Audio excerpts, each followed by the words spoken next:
तो आइए शुरू करते हैं हम लोग भूगोल। जो भारतीय भूगोल में हम लोग अभी तक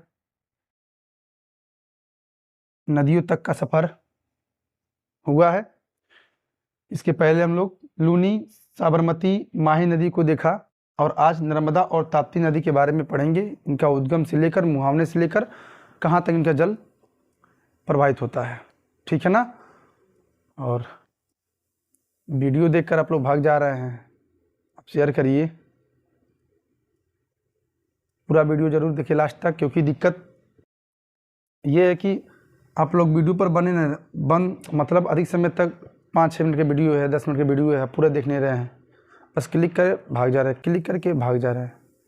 ऐसे थोड़ी पढ़ाई होती है। हाँ, थोड़ा स्लो चल रहे हैं हम, बस 25 तक, उसके बाद से फिर हम स्पीड बढ़ा देंगे इसका, ठीक है ना।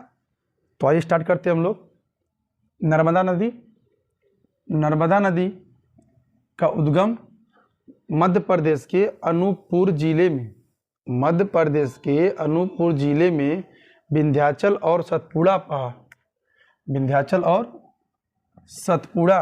पर्वत श्रेणियों के पूर्वी संधि स्थल पर स्थित अमरकंटक में नर्मदा कुंड से हुआ है। देखिए, वैसे तो नर्मदा का उद्गम विंध्याचल पर्वत को ही माना गया है, ठीक है ना। तो नर्मदा का उद्गम जो होता है वो विंध्याचल पर्वत से होता है। कहाँ पर है? मध्य प्रदेश में होता है, सॉरी मध्य प्रदेश में है। कौन जिले में? अनूपपुर जिले में, ठीक है ना।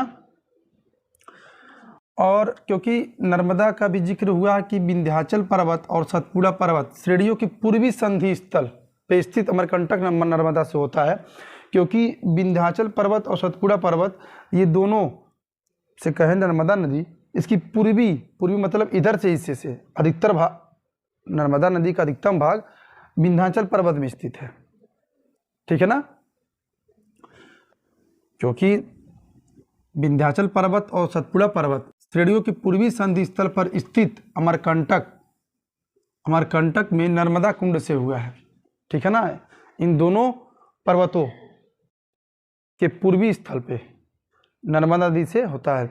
लेकिन ऑप्शन में आपको 2 ऑप्शन नहीं देगा, पूछ देगा नर्मदा नदी किस पर्वत श्रेणी से निकला है, तो आप एक ऑप्शन करके देखा, विंध्याचल पर्वत, सतपुड़ा पर्वत, कोई और पर्वत जोड़ देगा तो आप विंध्याचल मारेंगे।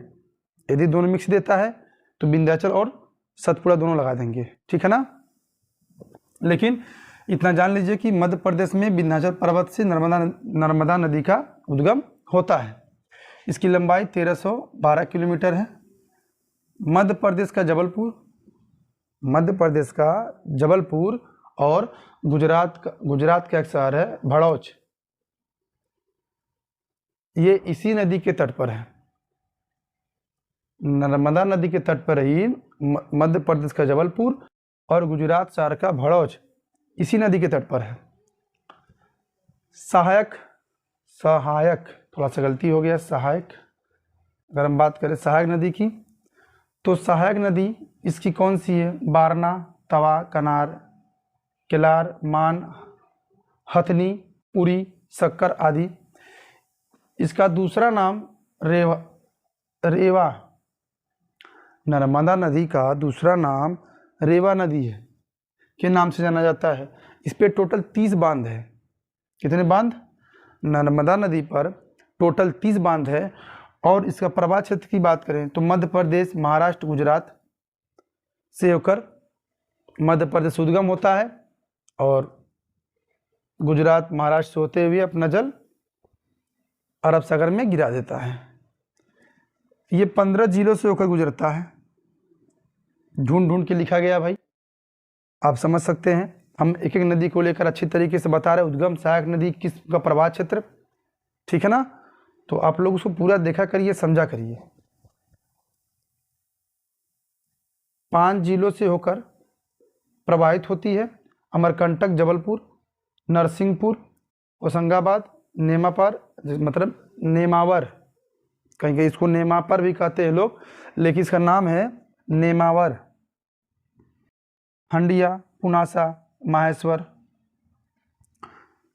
ओंकारेश्वर, मंडलेश्वर, बड़वानी, मंडला, बड़वाह आदि। तो नर्मदा नदी 15 जिलों से होकर प्रवाहित होती है। इनका स्टेट की बात करें, मध्य प्रदेश, महाराष्ट्र और गुजरात में इनका जल का प्रवाह है। इसका दूसरा नाम रेवा नदी है। ये इसकी टोटल लंबाई 1312 किलोमीटर है। तो नर्मदा नदी के बारे में इतना बहुत तथ्य महत्वपूर्ण है, क्योंकि बस इतना पूछ सकता कि नर्मदा नदी कहाँ से निकलती है, तो मध्य प्रदेश से निकलती है, ठीक है ना। और इसके बाद देखेंगे हम लोग ताप्ती नदी, इसका उद्गम और उसकी सहायक नदियाँ देखेंगे। तो आइए देखते हैं।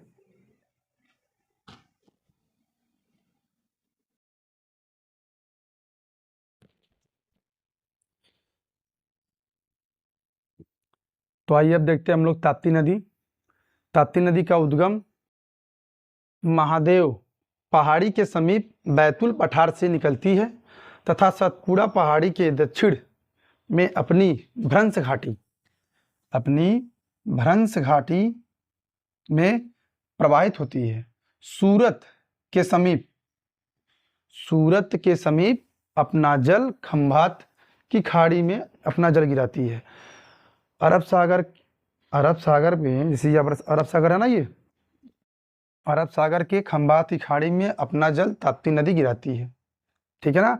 देखिए ताप्ती नदी से एग्जामों में इतना गहराई सब नहीं जा रहा है, इसलिए मैं बस थोड़ा थोड़ा बता के छोड़ दे रहा हूँ, क्योंकि उद्गम क्या है, सहायक नदियाँ क्या है, उनका प्रवाह क्षेत्र क्या है, ठीक है ना।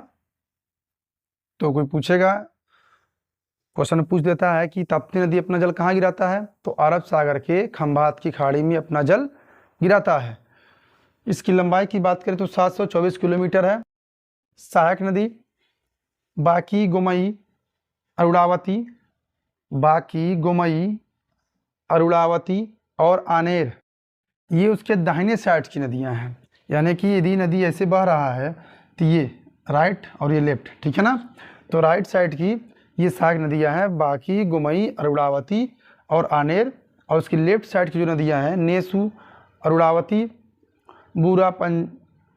ये आप हटा सकते हैं इसको, ठीक है ना। बूरा, पंजरा, बोरी, गिरना, आघूर, पुड़ा, मोना, सिप्रा नदी, ठीक है ना। ये नदी जितनी है ताप्ती नदी की सहायक नदियां हैं, ठीक है ना। इसके बाद प्रवाह क्षेत्र की बात करें, महाराष्ट्र, गुजरात और मध्य प्रदेश, यानी कि ऐसे कह सकते हैं मध्य प्रदेश, गुजरात और महाराष्ट्र, 3 स्टेटों में इसका प्रवाह है। एक क्वेश्चन पूछा गया है,